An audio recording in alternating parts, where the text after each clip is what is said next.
Welcome back to the channel. Today I want to discuss the Death of Ivan Ilyich by Leo Tolstoy. It's in this Bantam Classic edition that I've probably had for some time. It's back there in my all-time list. Why? It's a Russian author and it's discussing death. I mean, what better combination can you have? But in all seriousness, if you've watched this channel for any length of time, you know that I appreciate considering death, considering what our last end is. In the Christian conception, the most important moment of our life is our death. How do we go to it? Are we reconciled with God? Have we been following the life that He has carved out for us to follow? And this book, despite it being one of the shorter Russian works you might ever read, probably more a novella than a novel, does a great job of contemplating life as this man. Spoiler alert, it does say the death of Ivan Ilyich, so you know there's a death coming at the end of it. So not so much of a spoiler. But he's contemplating different aspects of his life as he's moving towards that. And so rather than read a lot of the book, I picked a couple excerpts and I'm just going to read them to you. I won't offer too much commentary. I just want you to get a sense of the flavor of the writing and some of the thoughts, and to encourage you to go out. This book is almost certainly at your library, or get a copy yourself. You can use the link in the description to buy a copy and see if you're interested. I think you will be, generally. After he had been working in the town for 2 years, Ivan Ilyich met his future wife.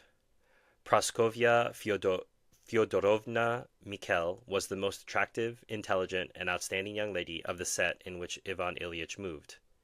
In addition to the other amusements and relaxations that provided relief from his work as an examining magistrate, Ivan Ilyich became a light flirtation with Praskovya Fyodorovna. As an assistant on special commissions, Ivan Ilyich had, as a rule, danced. As an examining magistrate, he danced as an exception. He danced to show that although he was a representative of the reformed legal institutions and an official of the fifth rank, when it came to dancing, he could also excel at that. So he occasionally danced with Praskovya Fyodorovna at the end of an evening, and it was mainly during the time they danced together that he conquered her. She fell in love with him.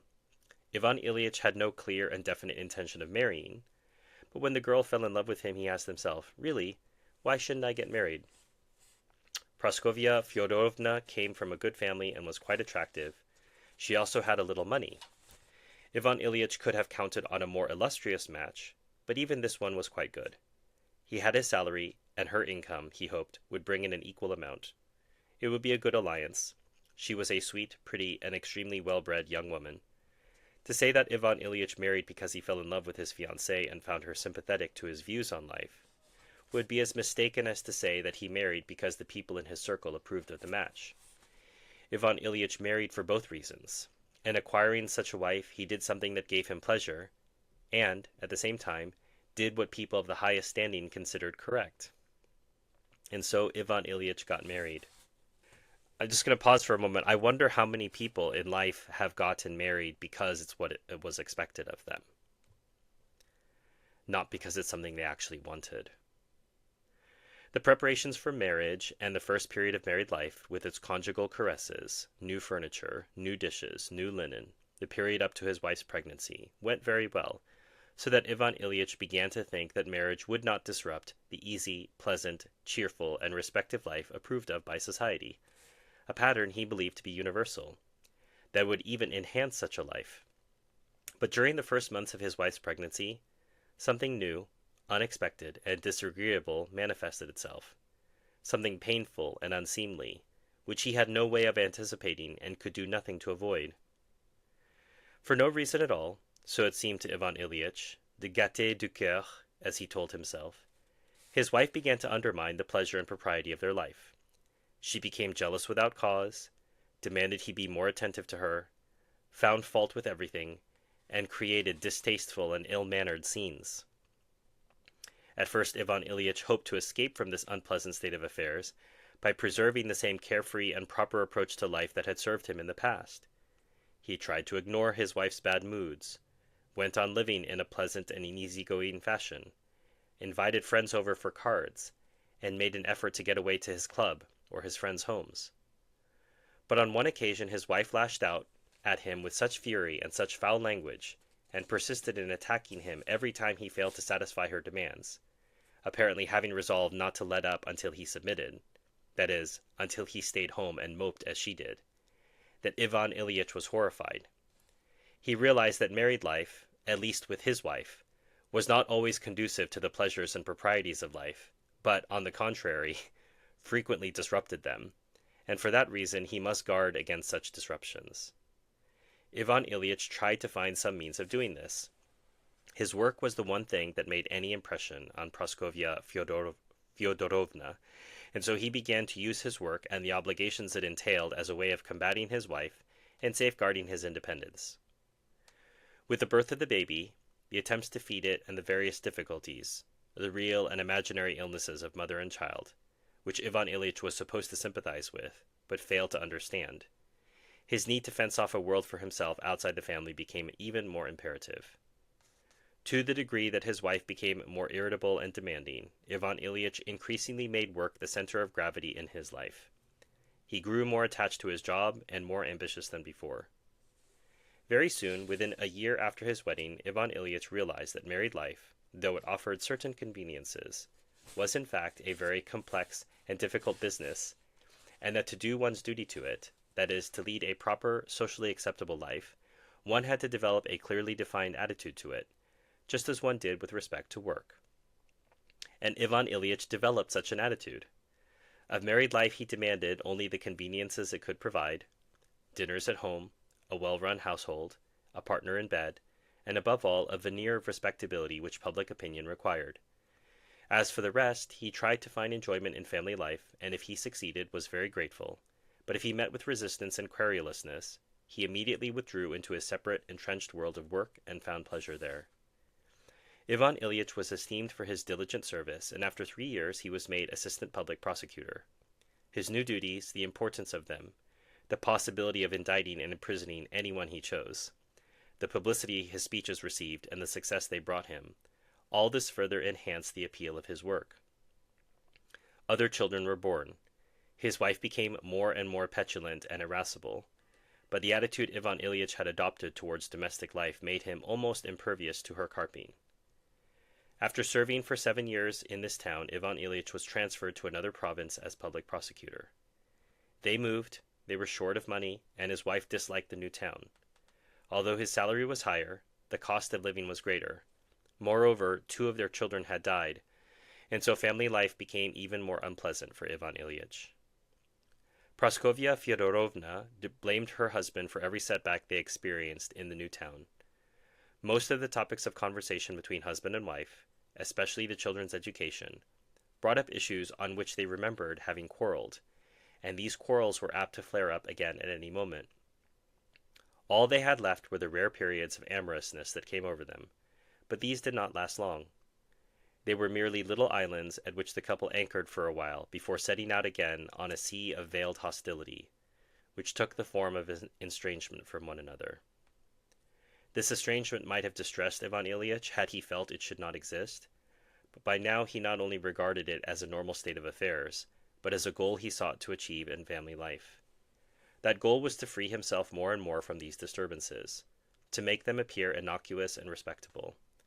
He managed to do this by spending less and less time with his family, and, when obliged to be at home, tried to safeguard his position through the presence of outsiders. But what mattered most was that Ivan Ilyich had his work.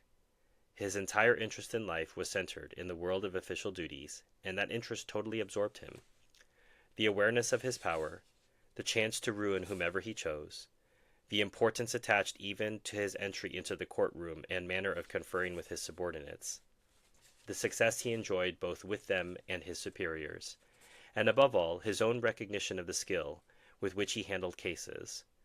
All this gave him cause for rejoicing, and together with chats with his colleagues, dinner invitations, and whist, made his life full, so that on the whole Ivan Ilyich's life proceeded as he felt it should, pleasantly and properly.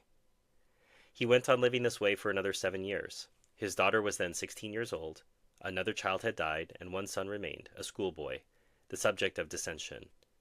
Ivan Ilyich wanted to send him to the school of jurisprudence, but out of spite, Praskovia Fyodorovna enrolled him in the gymnasium. The daughter had studied at home and made good progress. The boy, too, was a rather good student. If you're enjoying this review, consider hitting like, subscribe, sharing this with other people who are interested in literature in general or Russian novels in particular. Friends came over to make up a set and sat down to a game of cards with him. They dealt, bending the new cards to soften them. Ivan Ilyich sorted the diamonds in his hand and found he had 7. His partner said no trumps and supported him with 2 diamonds. What more could he have wished for? He ought to have felt cheered, invigorated. They would make a grand slam. But suddenly Ivan Ilyich became aware of that gnawing pain in his side, that taste in his mouth, and under the circumstances it seemed preposterous to him to rejoice in a grand slam. He saw his partner, Mikhail Mikhailovich, rapping the table with a vigorous hand, courteously and indulgently refraining from snatching up the tricks, pushing them over to him, so that he could have the pleasure of picking them up without having to exert himself. Does he think I'm so weak I can't stretch my hand out? Ivan Ilyich thought, and forgetting what he was doing, he over-trumped his partner, missing the grand slam by 3 tricks. And worst of all, he saw how upset Mikhail Mikhailovich was, while he himself did not care. And it was dreadful to think why he did not care.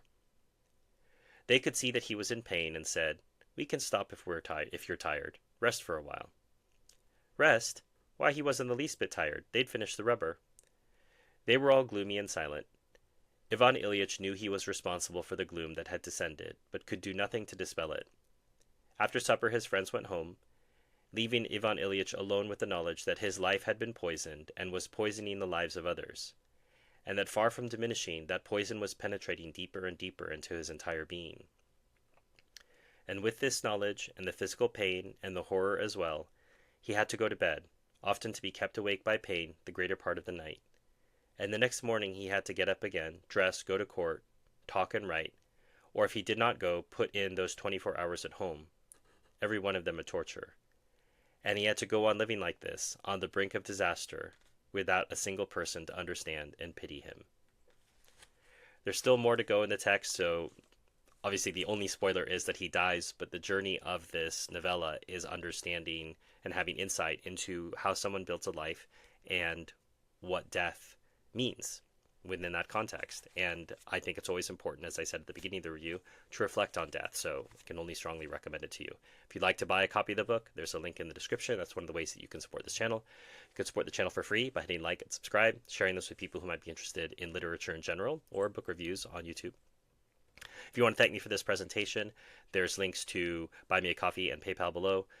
There's also links to Patreon and YouTube membership. If you'd like to support me on an ongoing basis, you'll get early access to videos like this one, have a chance to chat with me behind the scenes, as well as get access to videos that I don't put out to the general public that are just for my members and patrons. If you'd like to sponsor a book in the future, go down to my Amazon wish list. You'll see links there for all sorts of books. You might see some books on Palestine. That's for my Palestine bookshelf project, which you're welcome to go check out if you'd like. But obviously, if it's not about Palestine, it's probably for this channel.